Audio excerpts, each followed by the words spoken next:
السلام علیکم ورحمۃ اللہ وبرکاتہ۔ بہت ہی پیارے مسلمان بھائیوں، بہنوں، بیٹوں اور بیٹیوں،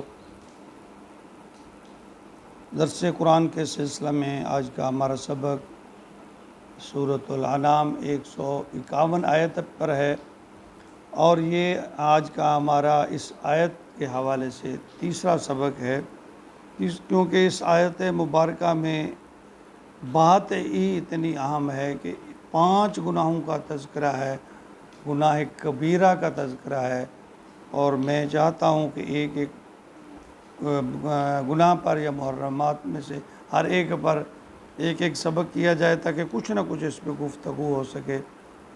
اللہ رب العالمین میں بچنے کی توفیق عطا فرمائے۔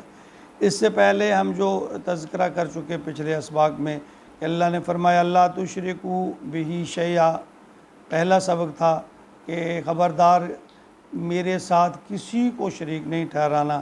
دوسری بات جو اللہ رب العالمین نے فرمائی وبالوالدین احسانا، کہ والدین کے ساتھ احسان سے، نیکی سے پیش آنا ہے۔ اور آج کا ہمارا جو سبق ہے وہ ہے ولا تقتلوا اولادکم من املاق، اپنی اولاد کو مت قتل کرو املاق کھانے پینے یا املاق دولت کے ڈر سے، نحن نرزقکم و ایاکم، اللہ فرماتے ہیں میں تمہیں بھی رزق دیتا ہوں، میں انہیں بھی رزق دوں گا، اس لیے انہیں قتل نہ کرو کہ وہ تمہارے ساتھ رزق میں شامل ہو جائیں گے۔ دیکھیے یہ زمانہ جہالیت سے چلا آیا ہے کہ اولاد کا قتل اس وقت کچھ تھوڑے سے اور طریقے تھے کہ ایک تو بتوں کے نام پہ چڑھاوے کے طور پر قتل کر دیتے تھے، چڑھا دیتے تھے، اور بچیوں کو قتل کر دیتے تھے شرم کے مارے، یا کہ دیکھتے وہ کہتے بڑی ہوگی تو ہمیں کسی کے ساتھ اس کو بیانا پڑے گا، تو کچھ اس سبب سے بھی کر دیتے کہ بھوک اور افلاس کی وجہ سے بھی۔ اولاد کا قتل کسی بھی سبب سے ہو وہ گناہ کبیرہ ہے۔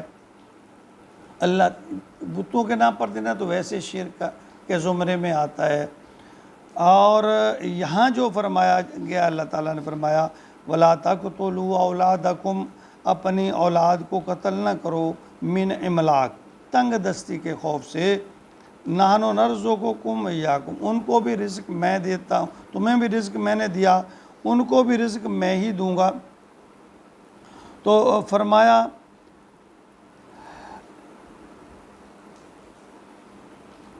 کہ یہ زمانہ جہالیت کا جو کبھی عمل ہے نا، یہ آج بھی ضبط ولادت یا خاندانی منصوبہ بندی کی شکل میں ہمارے اندر موجود ہے، بلکہ اسلامی ممالک اس کی لپیٹ میں آ چکے ہیں۔ یہ ہماری بڑی بدقسمتی ہے۔ اللہ اور اللہ کے رسول فرما رہے ہیں، اللہ کے نبی نے فرمایا میری امت کو بڑھاؤ، اور ہم اس کے مقابلے میں لگے ہوئے ہیں کم کرنے کو۔ دیکھیں اس کو 2 پہلوؤں سے سمجھیں، ذرا زمینی حقائق کے حوالے سے سمجھیں۔ پہلی بات تو یہ ہے کہ اگر کثرت اولاد یا کثرت آبادی غربت، افلاس یا ناکامیوں کا سبب بنتی تو چین جو دنیا کا سب سے بڑی آبادی والا ملک ہے وہ آج افلاس اور غربت میں گھرا ہوا ہوتا، لیکن وہ بجائے مفلسی اور کنگال ہونے کے وہ آج دنیا کی سپر پاور کے طور پر ظاہر ہو رہا ہے، دنیا کے سامنے آ رہا ہے، اور حقائق ہمارے سامنے ہیں، دنیا کی سب سے بڑی آبادی والا ملک۔ اور دوسری طرف دیکھیں کہ اہل مغرب جنہوں نے یہ آبادی کنٹرول والا جو یہ نظام شروع کیا تھا، آج وہی لوگ آبادی بڑھانے کے لیے انسینٹیو دے رہے ہیں کہ آبادی بڑھے، کیونکہ جب ہم اللہ کے فطرت میں، اس کے فطرت کے قانون میں جب ہم مداخلت کریں گے تو پھر اس کا خمیازہ تو بھگتنا پڑے گا۔ سورۃ بقرہ آیت نمبر 223 میں اچھا ایک اور بات، اگر منصوبہ بندی کرنی ہے، اگر اولاد میں وقفہ کرنا ہے تو اس کے لیے بھی اللہ، دیکھیں ہمارا دین فطرت ہے، اس میں ہر چیز کا اصول موجود ہے۔ اگر ہم چاہتے ہیں کہ اولاد میں اس طرح ہو کہ اولاد وقفہ ہو، تو اصول ہے کہ کیا اصول ہے؟ فرمایا سورۃ البقرہ آیت نمبر 233 میں فرمایا والوالدات یرضعن اولادہن حولین کاملین، کہ مائیں اپنے بچوں کو 2 سال تک دودھ پلائیں۔ اور اب سائنس نے بھی اس بات کی تصدیق کی ہے کہ جب تک ماں اپنے بچے کو دودھ پلاتی رہتی ہے اس میں نئے حمل کے ٹھہرنے کے امکانات بہت کم ہوتے ہیں۔ تو یہ ایک فطری، لیکن آج ہماری مائیں، ماڈرن مائیں، وہ اپنے دودھ کی بجائے جب ڈبے کے دودھ پہ بچوں کو پالتی ہیں تو پھر ویسے ہی اولاد نے بھی ویسے ہی ماں باپ کی خدمت کے لیے تیار ہونا ہے۔ اور دیکھیں یہ جو اسقاط حمل ہے، یہ حمل کو گرانے کا جو طریقہ ہے یہ قتل کے برابر ہے۔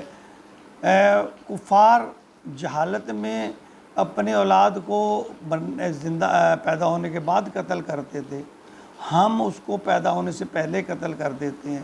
اور آج اس زمانہ میں کچھ سائنس نے ترقی کی ہے اور کسی حد تک الٹرا ساؤنڈ کے ذریعے جو ماں کے پیٹ میں بچہ ہے یا بچی ہے اس کی بھی تھوڑی سی شناخت ہو جاتی ہے کہ بیٹا ہے بیٹی ہے۔ تو لوگ جب بیٹی ہوتی ہے بہت سارے والدین اس کو ابارشن کر دیتے ہیں، اس کو ضائع کر دیتے ہیں۔ یہ بھی قتل ہے اور عمدن قتل ہے، یاد رکھیں یہ قتل سے کم نہیں ہے۔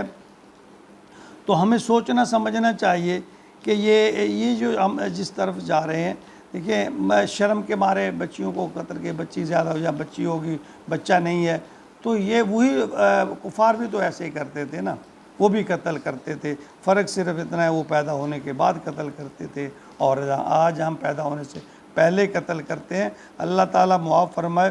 اس کے بارے سورۃ اسرائیل آیت نمبر 31 اور اسی آیت میں جو فرمایا وَلَا تَقْتُلُوا أَوْلَادَكُمْ من املاق، یعنی خبردار کیا اللہ تعالیٰ نے کہ اپنی اولاد کو یعنی کھانے پینے کے ڈر سے، تنگ دستی سے کے ڈر سے قتل نہ کرو۔ اللہ فرماتے ہیں میں جس کو پیدا کرتا ہوں 2 ہاتھ کام کرنے کے لیے اور 1 زبان کھانے کے لیے۔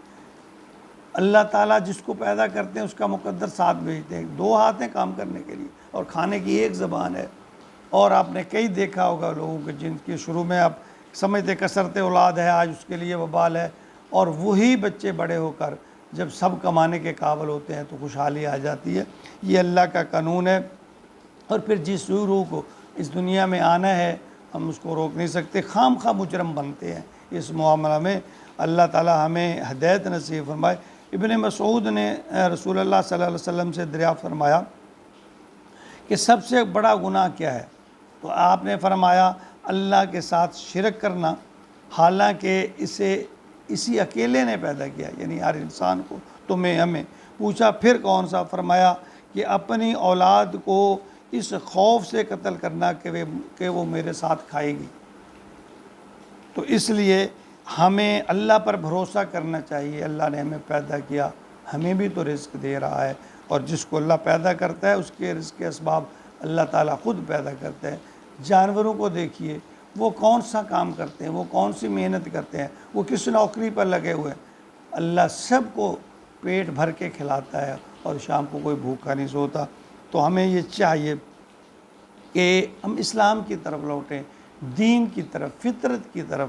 جب ہم اس کی طرف آئیں گے تو اللہ تعالیٰ ہمارے لیے خوشحالی کی راہیں پیدا کر دیں گے۔ اور دیکھیں یہ بھی ہے کہ اس میں وقفہ کے لیے ایک فطری اصول ہے کہ 2 سال تک مائیں اپنے بچوں کو دودھ پلائیں، اور 2-3 سال کا جب وقفہ ہوگا تو یہ بھی ایک خوشائند بات ہے۔ تو بہرحال ہمیں اللہ کے حکم کو ماننا ہے، اللہ پہ توکل کرنا ہے۔ جب ہم اللہ پہ توکل کرنا چھوڑ دیتے ہیں تو پھر ہمارے لیے یہ سب مجبوریاں پیدا ہو جاتی ہیں۔ اللہ رب العالمین توکل نصیب فرمائے اور عمل کی احسن طریقے سے توفیق عطا فرمائے، آمین یا رب العالمین۔